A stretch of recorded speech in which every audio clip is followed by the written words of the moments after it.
So ఢిల్లీలో కాల్పులు కలకలం రేపుతున్నాయి.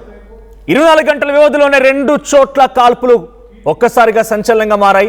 దాంట్లో ఒక యువకుడిని కూడా హతమార్చారు ఈ కాల్పుల ఘటనలో. ఇక్కడ కామన్ పాయింట్ ఏంటంటే గన్ ఫైరింగ్. అసలు ఈ గన్స్ ఎలా వస్తూ ఉన్నాయి?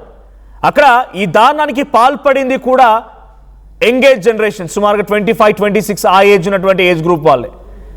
చనిపోయినటువంటి వ్యక్తి కూడా 23 ఏళ్ల వయసున్న వ్యక్తి. ఇంకో వ్యక్తికి చాలా సీరియస్గా గాయాలయ్యాయి, ఆసుపత్రికి తరలించారు. సో గన్ కల్చర్ ఢిల్లీలో పెరిగిపోయడానికి నిలువెత్తు నిదర్శనలాగా అనేక ఘటనలు జరుగుతూ ఉన్నా అక్కడ ఏమాత్రం గవర్నమెంట్స్ కూడా పట్టించుకోవడం లేదా అనే క్వశ్చన్ కూడా రేజ్ అవుతోంది. మనం విజువల్లో చూడొచ్చు, ఆ విజువల్లో కనబడుతున్న గన్ ఫైరింగ్ సంబంధించిన విషయాలు. సో ముందుగా అమర్ కాలనీలో 17 ఏళ్ల బాలుడి పైన కాల్పులు జరిపారు. అయితే ఆయన ఒక రెస్టారెంట్ దగ్గర కూర్చొని ఉన్నాడు. సాహిల్ ఆయన పేరు. 17 ఏళ్ల బాలుడు తన గ్రూప్ ఆఫ్ ఫ్రెండ్స్తో ఒక అమ్మాయితో పాటుగా ఒక రెస్టారెంట్ దగ్గర బయట కూర్చొని తింటూ ఉంటే కొంతమంది యువకులు నడుచుకుంటూ వెళ్తున్నారు. అక్కడ సాహిల్ కూర్చున్న కుర్చీ పైన కొట్టి వెళ్ళారంట. సంథింగ్ టచ్ అయిపోయి వెళ్ళిపోయారు. చూసుకొని వెళ్ళండి బ్రదర్ అని చెప్పి సాహిల్ వైపు నుంచి రియాక్షన్ వచ్చింది. సో అప్పటి నుంచి అక్కడ ఎటువంటి తగాదులు అక్కడి నుంచి వెళ్ళిపోయారు అంతే. ఆ తర్వాత ఏం జరిగిందో మళ్ళీ అదే రెస్టారెంట్ దగ్గరికి వచ్చి గన్ తీసుకొని సాహిల్ పైన కాల్పులకు పాల్పడ్డారు. సాహిల్కి చాలా తీవ్రంగా గాయాలయ్యాయి. ఇది ఫస్ట్ ఇన్స్టాన్స్. ఇది అమర్ కాలనీలో జరిగింది. ఒక రెస్టారెంట్ దగ్గర ఛాతీలో బుల్లెట్ దిగడంతో ఆ బాలుడి పరిస్థితి విషమంగా ఉంది. వెంటనే హుటాహుటిన ఎయిమ్స్కి తరలించారు. ఫస్ట్ అండ్ ఫార్మోస్ట్గా ఆయన ఎయిమ్స్కి ఒక ప్రైవేట్ ఆసుపత్రి తీసుకెళ్లారు. అక్కడ మూల్చంద్ హాస్పిటల్ తీసుకెళ్లారు, చికిత్స అందించారు. అక్కడ నుంచి ఎయిమ్స్ ఆసుపత్రి తరలించారు. సో ప్రెసెంట్ వెంటిలేటర్ పైన చికిత్స తీసుకుంటున్నాడు.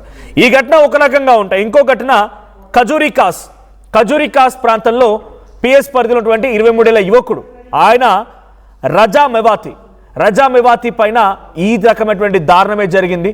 ఓ యువకుడిని చాలా దారుణంగా కొంతమంది గుర్తులు దుండగులు కాల్చి చంపారు. మృతుడు రజా మెవాతి అలియాస్ అకీబ్గా గుర్తించారు. అయితే పాత కక్షల నేపథ్యంలోనే ఈ దారుణమైనటువంటి హత్య జరిగిందన్నట్టుగా పోలీసులు గుర్తించారు.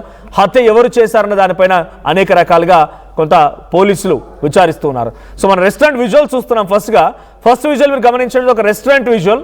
సో ఆ రెస్టారెంట్ దగ్గర ఓ యువకుడు గ్రూప్ ఆఫ్ ఫ్రెండ్స్తో కలిసి అక్కడ కూర్చొని ఏదో తినడానికి వచ్చాడు. ఆ సమయంలో సాహిల్ అనేటువంటి ఆ వ్యక్తి, ఇదంతా జరిగింది మొదటి ఇన్స్టాన్స్లో అమర్ కాలనీలో, సౌత్ ఈస్ట్ ఢిల్లీ అమర్ కాలనీలో. ఆ చేయి తగిలిస్తూ వెళ్ళినటువంటి యువకుల్ని కొంచెం జాగ్రత్తగా వెళ్ళండి, చూసి వెళ్ళండి అని చెప్పి సాహిల్ సమాధానం చెప్పడంతో అక్కడి నుంచి వెళ్ళిపోయి తిరిగి మళ్ళీ ఒక 5-10 నిమిషాలకి వచ్చి గన్తో ఫైరింగ్ మొదలు పెట్టారు. ఆ గన్ ఫైరింగ్లో ఆ యువకుడికి చాలా తీవ్రంగా గాయాలు. రెండో ఇన్స్టాన్స్లో మిట్ట మధ్యాహ్నం, ఆల్మోస్ట్ అది కూడా నైట్ టైమే. సో అక్కడ ఆ రకంగా గన్తో కాల్చి పారిపోతున్నారు నిందితులు. మన నెంబర్ కనబడుతోంది 1, 2 and 3. ఈ ముగ్గురు యువకులు గన్తో ఫైర్ చేసి అక్కడి నుంచి పరారైపోయారు. సో డైరెక్ట్గా దేశ రాజధాని ఢిల్లీ నడిబొడ్డున జరిగినటువంటి 2 ఘటనలు 24 గంటల వ్యవధిలోనే ఒకదాని తర్వాత ఒకటి 2 కూడా కామన్ పాయింట్ గన్ ఫైరింగ్ తోనే. అసలు యువకులకి గన్ ఎలా వచ్చింది? అక్కడ చూడండి, ఆ యువకులు పారిపోతున్న నిందితులకు సంబంధించి ఆ దృశ్యాలు చూసినా కూడా అక్కడ ఏమాత్రం కూడా వారేదో పెద్ద వయసున్న వాళ్ళు, మాఫియానో డాన్సో కాదు. వాళ్ళంతా సామాన్యమైనటువంటి యువకులు. ఈ గన్ కల్చర్ ఎలా పెరిగిపోయింది? ఇంతటి స్థాయిలో గన్ కల్చర్ పెరిగిపోవడానికి కారణం ఏంటి? ఈ గన్స్ ఎలా అవైలబిలిటీగా ఉన్నాయి? అక్కడ గన్స్ ఎలా వస్తూ ఉన్నాయి? ఇలా అనేక క్వశ్చన్స్ రేజ్ అవుతున్నాయి. గవర్నెన్స్ మారింది, వాళ్ళ రూల్స్ చేంజ్ అవుతున్నాయి, వాళ్ళ ప్రియారిటీస్ చేంజ్ అవుతున్నాయి, కానీ ఈ కల్చర్ మాత్రం తగ్గడం లేదు. దేశ రాజధాని ఢిల్లీ నడిబొడ్డున జరిగినటువంటి ఈ సంఘటన ఒక్కసారిగా షాక్ గురి చేసింది. 2 యువకుల్ని గన్తో పేల్చి పరారయ్యారు నిందితులు. ఒక యువకుడు మరణిస్తే మరో యువకుడు, మైనర్ యువకుడు ప్రస్తుతానికి ఆసుపత్రిలో చికిత్స పొందుతూ ఉన్నాడు, వెంటిలేటర్ పై చికిత్స పొందుతూ ఉన్నాడు. సో ఢిల్లీలో జరిగినటువంటి ఈ కాల్పుల సంఘటన పైన ఇప్పుడు పోలీసులు పెద్ద మొత్తంలో ఇన్వెస్టిగేషన్ టీమ్స్ని పంపారు. సో ఈ గన్ కల్చర్ నుంచి కూడా రూట్ కాజ్ని కిల్చాలనే ఆలోచనతో ఢిల్లీ పోలీసులు తెలుస్తోంది.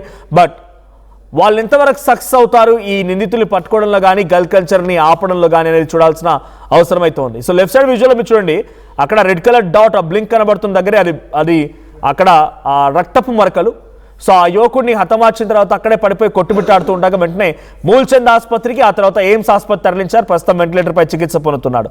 సో ఖజూరి కాస్ దగ్గర మరో ఇన్సిడెంట్. అక్కడ కూడా రాజా మెవాతి అనేటువంటి ఒక 23 ఏళ్ల యువకుడిని చాలా దారుణంగా పాత కక్షల్లో భాగంగానే హతమార్చినట్టు తెలుస్తోంది. మా క్రైమ్ రిపోర్ట్ ఇన్నారెడ్డి సిద్ధంగా ఉన్నారు. ఇన్నారెడ్డి, ఢిల్లీలో వరుస ఘటనలు 24 గంటల వ్యవధిలోనే ఒకదాని తర్వాత ఒకటి చోటు చేసుకున్నాయి ఈ ఘటనలన్నీ కూడా.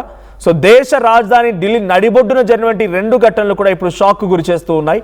సో గన్ కల్చర్ పెరిగిపోయిందనడానికి ఇది ఒక నిదర్శనంగా చూడాలి. చాలా కొంతకాలంగా ఇదే రకమైన గన్ కల్చర్ ఢిల్లీలో ప్రివేల్ అవుతోంది. సో ప్రజెంట్ ఇన్స్టాన్సెస్ పైన అప్డేట్స్ ఏంటి, దీనిపై గవర్నమెంట్ నుంచి కానీ పోలీస్ నుంచి కానీ రియాక్షన్స్ ఏమొస్తున్నాయి? మనోజ్, మనం గమనించవచ్చు గన్ కల్చర్ అనేది ఇప్పుడు ఢిల్లీలో 2 సంఘటనలు ఒకేసారి జరగడం తోటి ఒక్కసారిగా మొత్తం దేశవ్యాప్తంగా కూడా ఉలికిపడ్డట్టు అయిపోయింది. అయితే నేషనల్ క్రైమ్ బ్యూరో రికార్డ్స్ ప్రకారం కూడా గన్ కల్చర్ పెరిగిపోతా ఉంది.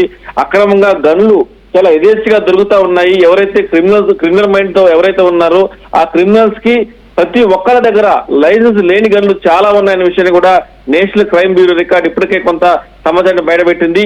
ఇప్పుడు ఈ రోజు దీనికి సంబంధించిన వ్యవహారంలో ఢిల్లీలో ఒక్కసారిగా 2 ఘటనల్లో డైరెక్ట్ గా గన్ తో ఫైర్ చేసిన ఘటనలు చూస్తా ఉంటే ఎంత మేరకు ఈ గన్స్ అవి అందుబాటులో ఉన్నాయి, అది కాకుండా ఎవరైతే క్రిమినల్ బ్యాక్గ్రౌండ్ ఉందో, ఎవరైతే క్రిమినల్స్ గా రికార్డులో ఉన్నారో వాళ్ళందరి దగ్గర అన్అఫీషియల్ గా గన్స్ ఉన్నాయన్నది మాత్రం చాలా స్పష్టంగా అర్థమవుతా ఉంది. ఈ గన్ కల్చర్ కనుక పెరిగిపోతే ఖచ్చితంగా ఇలాంటి దారుణాలు ఇంకా చాలా జరిగే అవకాశం ఉందని చెప్పారు కూడా గతంలోనే నేషనల్ క్రైమ్ రికార్డ్స్ బ్యూరో హెచ్చరికలు జారీ చేసింది. ఆ హెచ్చరికల నేపథ్యంలోనే ఒక్కసారిగా ఢిల్లీలో ఈ 2 ఘటనలు జరగటం, అది కూడా మనం ఢిల్లీలో అమెరికాలో 17,000 బాడు మీద జస్ట్ చిన్న కారణంతో కాల్పులు జరపడం, మరొక ఇష్యూలో పాత ఇష్యూల నేపథ్యంలో కాల్పులు జరపడం మనం హైదరాబాద్ లో చూసాం. హైదరాబాద్ లో కూడా ఎవరైతే క్రిమినల్ రికార్డ్స్ ఉన్నాయో క్రిమినల్ రికార్డ్స్ ఉన్న ప్రతి వాళ్ళ దగ్గర కూడా గన్స్ అయితే ఉన్నాయి, ఇల్లీగల్ గన్స్ అయితే ఉన్నాయని చెప్పన్న విషయం కూడా చాలా సార్లు కన్ఫర్మైపోయింది. కాల్పులు జరపడం, తర్వాత కాల్పులు జరిగి పారిపోవడం, తర్వాత పాత ఇష్యూల నేపథ్యంలో కాల్చి చంపడం లాంటి గతంలో కూడా జరిగాయి. మొత్తంగా ఈ కల్చర్ ఒక ఢిల్లీలోనే కాదు దేశవ్యాప్తంగా ప్రతి క్రిమినల్ దగ్గర ఇలాంటి గన్స్ ఉన్నాయని చెప్పని కూడా ఎప్పుడైతే national crime bureau record announce చేసిందో దానికి నిశ్చితంగా చాలా సీరియస్ గా తీసుకోవాల్సిన అంశం. ప్రతి రాష్ట్రం కూడా ఈ అనుమతి లేని గన్స్ మీద సీరియస్ గా ఎఫర్ట్ పెట్టాల్సిన అవసరం ఉందని కూడా నేషనల్ క్రైమ్ బ్యూరో రికార్డు ఎప్పుడు హెచ్చరికలు జారీ చేసింది. ఈ రోజు ఢిల్లీలో చేసిన ఈ ఘటన సంబంధించి వెంటనే యంత్రాంగం స్పందించి వాళ్ళకు సంబంధించిన ఆచూకీ కూడా తెలిసిన ఆచూకీ మీద ఇప్పటికే ఫోకస్ చేశారు. త్వరలో వాళ్ళని పట్టుకుంటామని చెప్పి అన్నారు. అంటే వాళ్ళు పట్టుకుని అరెస్ట్ చేయడం కాదు, అసలు గన్స్ ఎక్కడి నుంచి జరుగుతా ఉన్నాయి, దాని మూలాలు ఏంటని దాని మీద కూడా సీరియస్ గా దృష్టి సారించాల్సిన అవసరం ఉంది. Manoj, right, thank you Inna Reddy. So మొత్తంగా ఢిల్లీలో గన్ కల్చర్ పైన యాజ్ ఇన్నారెడ్డి సెడ్, ఢిల్లీలోనే కాదు దేశవ్యాప్తంగా నేషనల్ క్రైమ్ రికార్డ్స్ ప్రకారంగా గన్ కల్చర్ విపరీతంగా పెరిగిపోయింది. హైదరాబాద్ కానీ, బెంగళూరు కానీ, చెన్నై కానీ, కోల్కతా కానీ ఎక్కడ చూసినా గన్ కల్చర్ విపరీతంగా పెరిగిపోయింది. అది ఢిల్లీ నడిబొడ్డున ఉన్నటువంటి ఆ సంఘటన ఒక్కసారిగా షాక్ గురి చేసింది. యువకుడి ప్రాణాలు తీస్తే మరో యువకుడు ఆసుపత్రి బెడ్ పైన వెంటిలేటర్ పై కొట్టుమిట్టాడుతున్నాడు. ఇదంతా జరిగింది ఒక యువకుల కారణంగా. అంటే పెద్ద డానో మాఫియానో గన్ కల్చర్ పెరగడానికి ఈ స్థాయిలో జరిగిందని అంటే రియల్ ఎస్టేట్ మాఫియానో అని అనుకుంటే పొరపాటే. అంతా యువకులు, ఎంగేజ్ 25-30 ఆ లోపున్న వాళ్ళే, ఇంకా 25-30 కూడా కాదు.